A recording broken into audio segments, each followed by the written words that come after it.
Hey everybody, this is Mike making another quick video on tools and equipment. And today we're going to be talking about this new 56-inch rolling tool chest that I just purchased.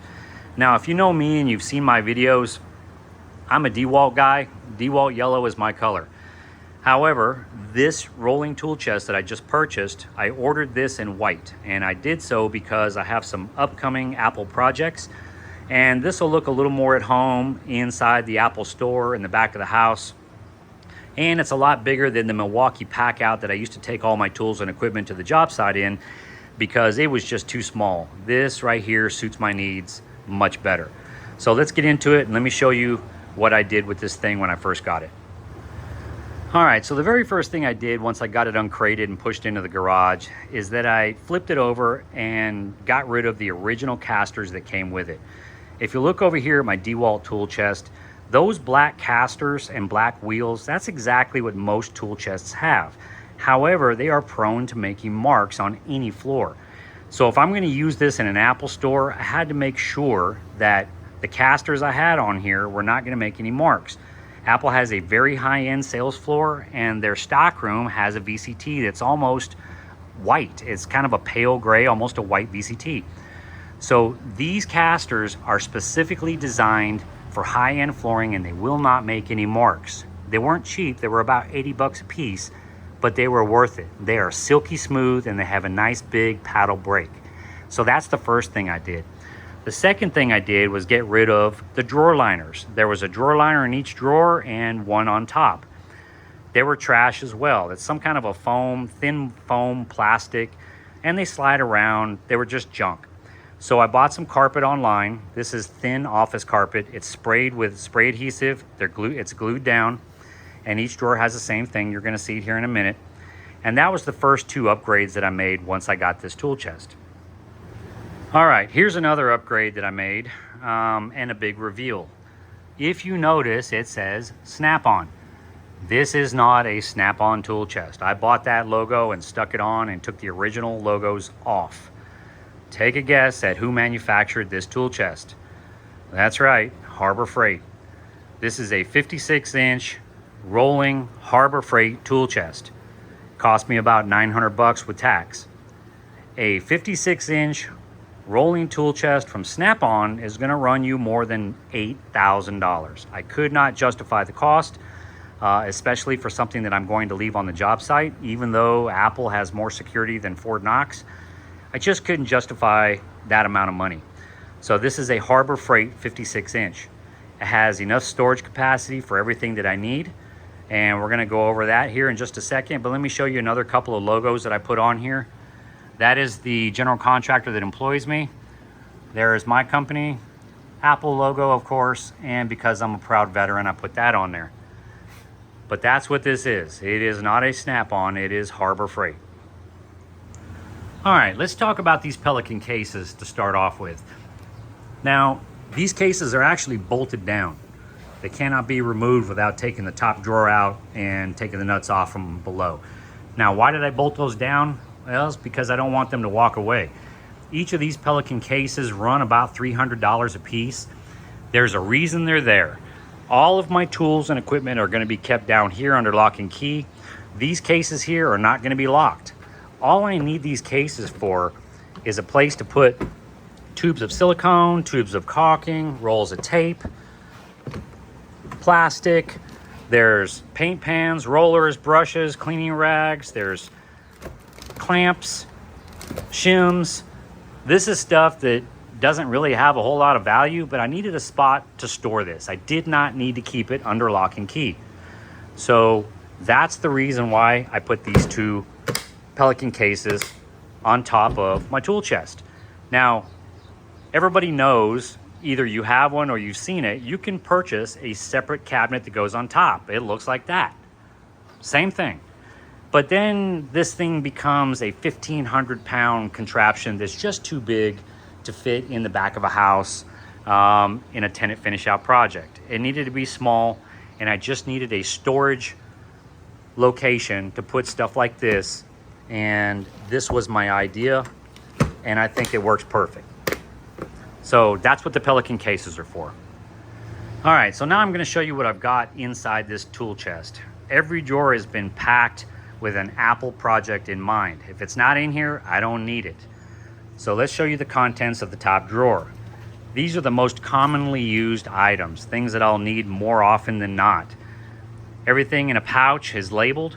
I know what it is. I don't have to go unzipping each one to figure out what's inside of it. And I have a bit holder here. I didn't want to have to dig through a case or through a pouch to find a certain bit.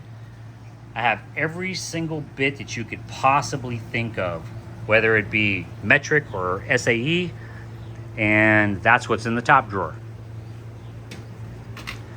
All right, so let's check out the second drawer. The second drawer, these are specialty items. These are certain blades and bits, Rotozip, Torx bits, circular saw blades, thread checkers. I have a first aid kit. I have a case that holds various sizes of batteries that I'll need for certain electronics, zip ties. Mostly everything in this drawer is in a case. All right, the next drawer. In this drawer here, I have all of my hand tools. Now the divider that you see here, I made this. This is actually wood. It's all screwed into place and it's painted white. I wanted it to look factory, like it was part of the actual cabinet itself. And it's got carpet in there. And as you see, I have everything divided. These are all my miscellaneous hand tools. I have pry bars and hammers there. Screwdrivers are all there, and some wrenches and tape measures there. I can easily find anything that I need. All right, on to the next drawer. This drawer here is arguably the most important drawer in the tool chest. And the reason why I call this drawer important is because if you notice, I've got every screw, nut, bolt, washer, fastener, anchor, low voltage connectors, anything I could possibly need in the middle of the night. As I mentioned before in another video, I work at night. There are no hardware stores open at 2 o'clock in the morning. So if I need any of this stuff, then I gotta have it. Now I don't need boxes of this stuff. I just need a few of whatever. And if I need it, I got it. So this drawer is very, very important to me. All right, so now we're getting into the drawers that have my power tools. This next drawer has all the DeWalt tools that I've chosen to take with me to an Apple project. Everything you see here is a tool that I would need for that kind of job. I have other tools, as you see. I've got plenty there and I've got plenty there. But these tools are what I will need on an Apple project. I've already done several, and if it's in here, I'm gonna need it. All right, and finally, the last drawer in this lineup is another drawer full of DeWalt tools. That yellow case is actually my laser and a few more DeWalt tools, and those lights right there are construction lights. I have decided to use these lights going forward because they're not as bulky as the other construction lights I used to use, which required a huge crate because they were so bulky and heavy. Those are only 1 inch thin. There's 6 of them stacked up right there, and they're insanely bright. I can put them in any room, set them on the floor, I can hang them, and that works perfect for me. All right, so we're getting down to the final 2 drawers. And in this drawer, I have my batteries and my charger. Now this rolling tool chest from Harbor Freight came with a plug-in, and there it is right there. So all I have to do is run an extension cord, and I have total power. There is a power strip in this drawer. So what I did is I made an enclosure, just like I did in my hand tool drawer, painted it white, and it holds 8 batteries. They're all the new PowerStack batteries. So I've got 8 batteries there that fit perfect, plus 2 on a charger. The charger is also mounted in there, and I have a couple of 12-volt batteries as well. Then I also have a little charger here, and I have cords that literally will run. There's enough slack, it'll run up to the top so I can close the drawer, and I can charge my iPad or my phone or my watch. But that's the drawer that has all the batteries and the charger. And in the final drawer, what I have is an air compressor and my extension cord and miscellaneous hose and whatnot. So I do have a DeWalt air compressor that's cordless. However, it was too tall by about 1 inch. So without modifying it by way of cutting the handle off, I decided to buy a Senko air compressor. Now, I've had one of these in the past. They are extremely quiet. It's got a 1-gallon tank, and you're probably wondering what I need an air compressor for on a commercial job site, because there's almost no wood involved. Well, one of the reasons I need it is to blow off my tools. I use the Sawzall quite a bit, the multi-tool quite a bit. I use the skill saw quite a bit, and I'm not gonna pack a dirty, dusty tool inside my tool chest when I'm done with it. I can literally pull this out into the corridor. I can blow off my tools, or I can blow myself off, and it's gonna come in handy. So that's what that is. And there's actually a mount in there that keeps it from moving left and right or forward or back. So it fits down in there perfectly. And that's what I have in the final drawer. All right, everybody, that's gonna be a wrap. Just another quick video from Mike's Garage. Just wanted to talk about my 56-inch rolling tool chest from Harbor Freight.